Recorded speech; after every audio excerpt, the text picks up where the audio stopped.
Bien, on va appeler Pierre Drucot, et puis c'est, j'ai plus son nom, ouais, Jérémy Vasseur. Pardon. On va regarder comment on peut bétonner en continu quand un tunnelier continue aussi à travailler.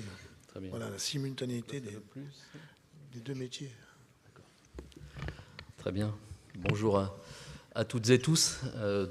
Pierre Ducrot, je suis le CIO de Ducrot Engineering. On est une PME familiale qui va bientôt fêter ses 60 ans l'année prochaine. On est basé dans le nord de la France. Et l'on conçoit et on développe des équipements spéciaux, principalement pour les projets d'infrastructure, notamment tunnels et projets ferroviaires, et puis également sur les projets d'énergie. Je suis très heureux d'être parmi vous aujourd'hui. Donc, je suis accompagné de Jérémy Vasseur, qui est le manager du projet qu'on va vous présenter aujourd'hui, Bonjour tout le monde. Qui concerne le pont de bétonnage à l'avancement du tunnelier. C'est un sujet pour ceux qui viennent à l'AFTES aux journées techniques de manière régulière que l'on présente, mais cette fois-ci, c'est dans le cadre du projet du TELT et donc avec nos dernières évolutions. Donc le projet dont nous allons parler, donc la société Acri Engineering vous a présenté le projet de TELT dans son ensemble. Nous sommes ici dans le contexte du lot C06, C07, hein, ce que l'on appelle le lot 2, qui est en joint venture avec Vinci et Webuild. Le sujet qui nous avait été sollicité, sur lequel on a été sollicité, était de bétonner à l'avancement du tunnelier. Hein, dans le cadre de ce projet, il y a 3 tunnels à forer, avec des tunneliers roche dure, avec voussoirs, et que l'on appelle Gen 9 et Gen 13, Gen 14, avec là aussi de la symétrie. Et il y avait également le projet à bétonner du tunnel de reconnaissance, hein, qui a été réalisé dans le cadre de ce qu'on appelait communément le SMP4, donc 9 km qui avaient été réalisés préalablement, et ce qui est ici appelé le tunnel GN10. Vous voyez la coupe tunnel, et donc ce qui nous a été demandé, hein, c'était de réaliser à l'avancement, donc en suivant le tunnelier, le béton qui est ici, avec un drainage central, un collecteur de matières dangereuses, des collecteurs à poser également, et puis vous voyez également des forages, des drainages qui sont à réaliser. Donc l'objectif était de proposer et souhaiter était d'avoir un outil qui permette dans sa globalité de réaliser ces opérations dans un timing qui est basé sur le temps de cycle estimé du TBM. Vous voyez ici les spécifications un peu plus détaillées qui nous ont été proposées. Nous avions 2 tunnels de diamètre, le tunnel GN9 et GN10, GN9 avec un diamètre intérieur de 8900 et le tunnel GN10 avec un diamètre réalisé intérieur de 9900. Et également des symétries de tunnels. Donc les outils que nous devions proposer devaient s'adapter à l'ensemble de ces équipements. Là aussi, une autre complexité était des voussoirs qui étaient d'épaisseurs différentes, hein, donc en largeur 2 mètres, mais en épaisseur 500 mm ou 600 mm, hein, qui seront posés dans les zones de convergence forte. Par rapport à la coupe tunnel qui vous a été présentée, le volume de béton, hein, par plot qui a été retenu, c'est des plots de longueur de 12 mètres. Donc le volume de béton à couler est de 84 mètres cubes. La production est de 2 plots de 12 mètres par jour à réaliser. Bien sûr, l'ensemble des opérations qui ont été détaillées auparavant pour réaliser ces travaux eh bien, sont réalisées par des compagnons, des équipes qui, elles, sont en position inférieure du pont. Et donc, il faut bien sûr leur garantir la sécurité. Assurer la continuité logistique du tunnelier, hein, c'est vraiment l'enjeu de cet équipement. C'est tout au long eh bien, du creusement d'avoir un outil qui permette constamment de pouvoir aller assurer la logistique, donc amener les équipes bien évidemment, le matériel, hein, les voussoirs. Et donc cet équipement bien, permet de l'assurer et également de ne pas attendre la fin du creusement pour pouvoir réaliser ces opérations. Bien sûr, là également, le tunnel a donc une température intérieure très élevée. Et donc l'enjeu a été d'avoir une puissance installée la plus minimale possible pour dissiper le moins possible de chaleur. La charge des MSV qui traverse le pont en partie supérieure, hein, c'est une charge de 20 tonnes à l'essieu, et donc avec une capacité totale de 200 tonnes, et des pentes qui nous ont été donc imposées, des pentes maxi de franchissement de 7%. Là aussi, les accès ne sont pas simples, hein, les descendries, donc descendries à 12% avec des gabarits limités, hein, donc en termes de largeur 6 mètres et hauteur de 4 mètres, ce qui conditionnait les colis pour la phase d'opération de remontage du pont de bétonnage pour son lancement. Et également donc une contrainte complémentaire qui était un rayon de rattrapage du tunnelier de 800 mètres, donc avoir une capacité du pont à s'articuler pour suivre ce rayon de rattrapage souhaité.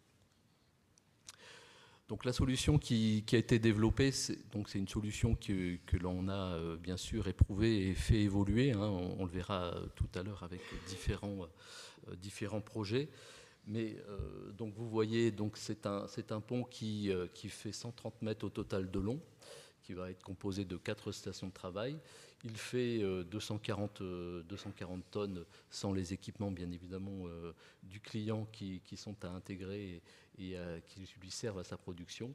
Et vous le voyez ici avec une image des MSV qui viennent donc en partie supérieure du pont pour, par gravité, décharger le béton qui est transporté avec ces toupies malaxtrices, de chacune d'une capacité de 16 mètres cubes de béton. Le pont en mode travail repose sur des béquilles, hein, que vous voyez ici. Donc il est solidaire du tunnel et donc assure sa stabilité et sa capacité à absorber les charges de travail. Et donc en mode déplacement, donc des bogies sont installées sur les différentes remorques, hein. Le pont est composé de 3 remorques et ces bogies permettent donc de lever le pont et de le translater à chaque fois de 12 mètres de long pour chaque pas de production. La séquence de travail, donc elle est assez connue.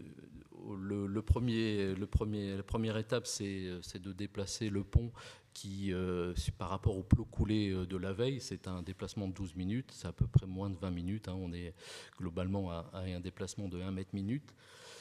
Le premier coulage de pont se fait juste dans la foulée, avec bien sûr la zone de préparation qui a été réalisée. Ensuite, on lève le pont et on le déplace de nouveau de 12 mètres pour couler le deuxième pont. On a toujours en partie un plot qui est la zone de cure qui lui n'est pas franchi par les engins, qui est protégé. Et puis ensuite, le lendemain, on déplace de nouveau le pont, là aussi de manière automatique avec un seul opérateur. On y viendra après. Donc la solution qui a été développée pour répondre aux différents objectifs, c'est tout d'abord une structure compacte. C'est donc une longueur du pont optimisée. Alors on peut dire 130 mètres, c'est très long, mais en tous les cas, on l'a fait la plus optimisée possible pour minimiser bien évidemment sa masse et puis son encombrement. C'est d'avoir des béquilles, on l'a vu, pour incliner, pour libérer, pour reprendre la structure du pont et également libérer l'espace aux différents postes de travail. Sur la partie avant, vous l'avez pu le voir sur la vue 3D, nous avons des béquilles verticales et non pas inclinées. Et puis le pont est donc à des positions, donc les béquilles sont amovibles pour permettre son mode de transport et ensuite limiter son temps de remontage sur le chantier. C'est donc une conception qui a été complètement développée pour répondre à ces différents enjeux. Donc, bien sûr, limiter le temps de remontage. La connexion qui ont été réalisées sont donc électriques sur prise Arting, les connecteurs hydrauliques donc en push-pull et pneumatiques également. C'est également des développements de procédures de montage intégrant les contraintes sur site et on le verra ensuite notamment en caverne. Tout ce qui est contact avec les voussoirs sont en PU pour éviter tout marquage et également reprendre les différents désalignements qu'il pourrait avoir lors de la pose de voussoirs avec ce qu'on appelle des sabots qui eux aussi ont un certain degré de liberté pour reprendre les désalignements. Donc en mode travail, les opérateurs sont sous le pont, donc c'est une contrainte réglementaire importante qui permet le passage constant des MSV et en leur garantissant la sécurité. Les traversées sont faciles, les passerelles sont intégrées et pour faciliter la conduite des engins, un système donc piloté par automate et cellules permet d'avoir les autorisations pour les conducteurs de franchir ou de ne pas franchir le pont. On a parlé 4 stations de travail sous le pont. Donc la station de travail de bétonnage qui permet, après le coulage du plot, de lisser le béton coulé par vibration, de le niveler et également d'avoir un système de brumisation pour maintenir sa température et limiter ses effets de craquement. Une station de préparation avec le drainage, la pose des collecteurs de 5 tonnes, des collecteurs assez importants, et un système de nettoyage dans la zone de préparation par un système Venturi. Une station de forage qui est également développée, où là on intègre des foreuses fournies par le client et station de préparation aussi d'étanchéité. Vous voyez ici donc l'outil de nivellement avec un pré-outil de vibration, là un outil développé également de manutention de levage des différents collecteurs jusqu'à 5 tonnes. Et ici, vous voyez l'espace libéré sous le pont qui est en cours de lancement pour le tunnel GN10. Le transport du béton, donc, vous avez pu l'apercevoir avec des MSV qui sont opérationnels et sur le chantier depuis quelques semaines. Et donc vous voyez ici plus en détail notre outil de vibration et derrière l'outil de nivellement qui comporte, on le verra ensuite, un système de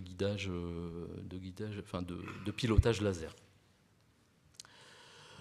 En termes les avantages de cette solution qui est proposée de pont de bétonnage à avancement, c'est un faible coût d'exploitation. En tous les cas, pour manutentionner le pont, le déplacer et l'utiliser, peu de personnes sont requises. Une puissance installée que nous avons réussi limitée à 90 kW et tout l'ensemble des équipements sont refroidis avec des échangeurs air-eau. Fiabilité des équipements, puisqu'on intègre des composants qui permettent d'avoir de faibles coûts de maintenance. Le design était éprouvé, puisque nous avons réalisé de nombreux ponts de bétonnage, notamment pour le Grand Paris.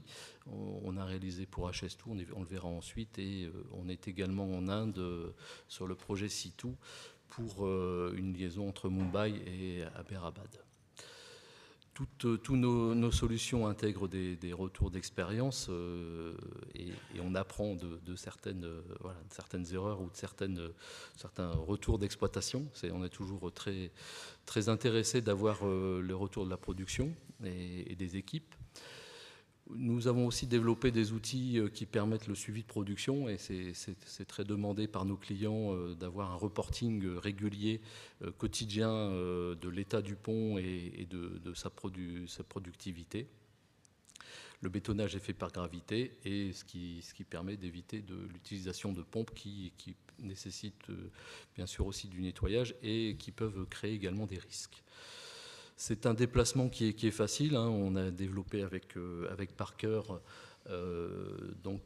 en technologie mobile, une solution qui permet avec un opérateur et une radiocommande de lever le pont et de le déplacer pour la prochaine étape de bétonnage de 12 mètres.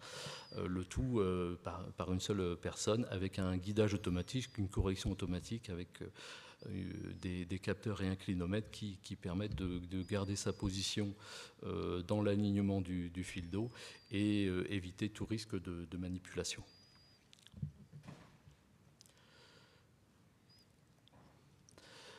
L'outil de nivellement, j'en ai déjà un peu parlé. Donc c'est une technologie que l'on a développée avec la société Leica, qui est bien connue sur ces systèmes. C'est donc une correction qui est faite en dynamique. Donc même si un MSV passe au-dessus et déforme élastiquement le pont, eh bien la correction est instantanée. Des aiguilles vibrantes facilitent la mise en place du béton. Il est possible d'ajuster la hauteur du plot, sa pente, son dévers. Et les jonctions entre les différents plots sont donc avec les masques de bétonnage permettent évite tout gap et donc tout risque ensuite d'éventuel accrochage ou endommagement des MSV. Un système de nettoyage, j'en ai aussi légèrement parlé, donc c'est un système par venturie. On a préféré cette solution par rapport à une solution pompe qui permet d'atteindre 95% de vide.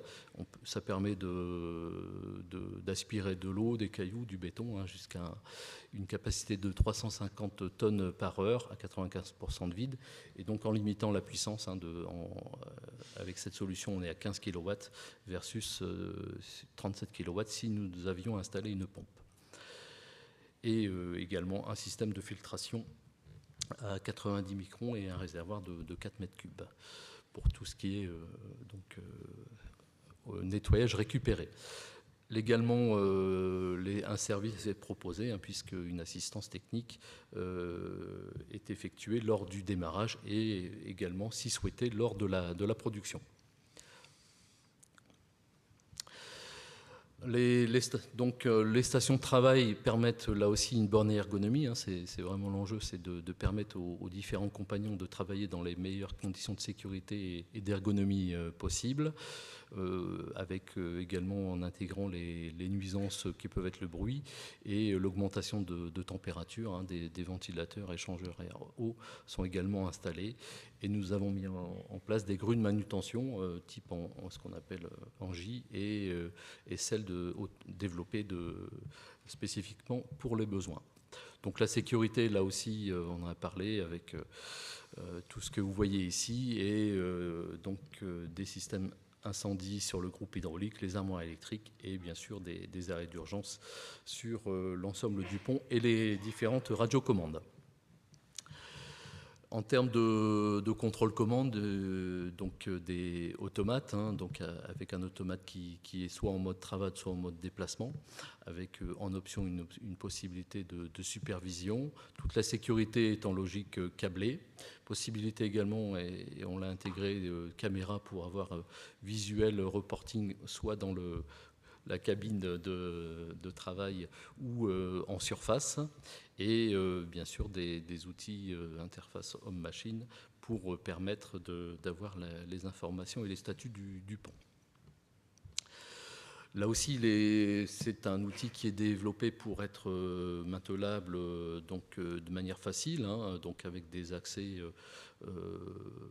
donc étudiés, un graissage centralisé et également possibilité d'avoir une maintenance, une télémaintenance avec, en intégrant un module Internet sur celui-ci. Bien sûr l'éclairage, hein, donc l'équipement est EN 2006-42. Tout ce qui est vérin et moteur hydraulique sont équipés de valves d'équilibrage. Un éclairage d'urgence est également possible. Les huiles hydrauliques sont biodégradables et difficilement inflammables, et flexibles hydrauliques également, qui sont protégés, gainés et anti-fouet lorsque c'est demandé.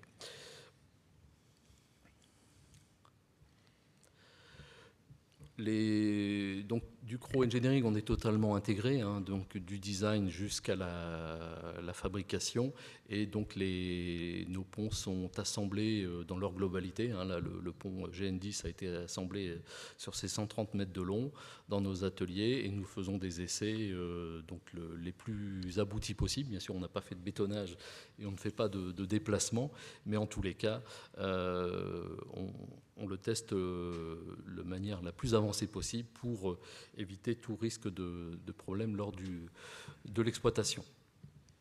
En synthèse, pour les challenges du projet que nous avions donc à réaliser, c'était des stations de travail à développer sur l'ensemble du pont, hein, sous le pont, pour assurer la réalisation. Donc, avec une complémentarité ou sur le GN10 où des coffrages latéraux complémentaires à rien nous ont été demandés.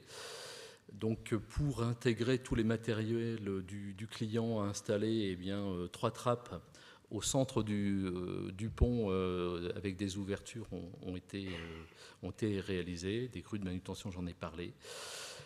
Une complexité avec 2 tunnels, donc GN10 et ensuite GN9, GN13, donc un outil qui a été développé pour être flexible et reconditionné pour limiter bien, le nombre d'outils total.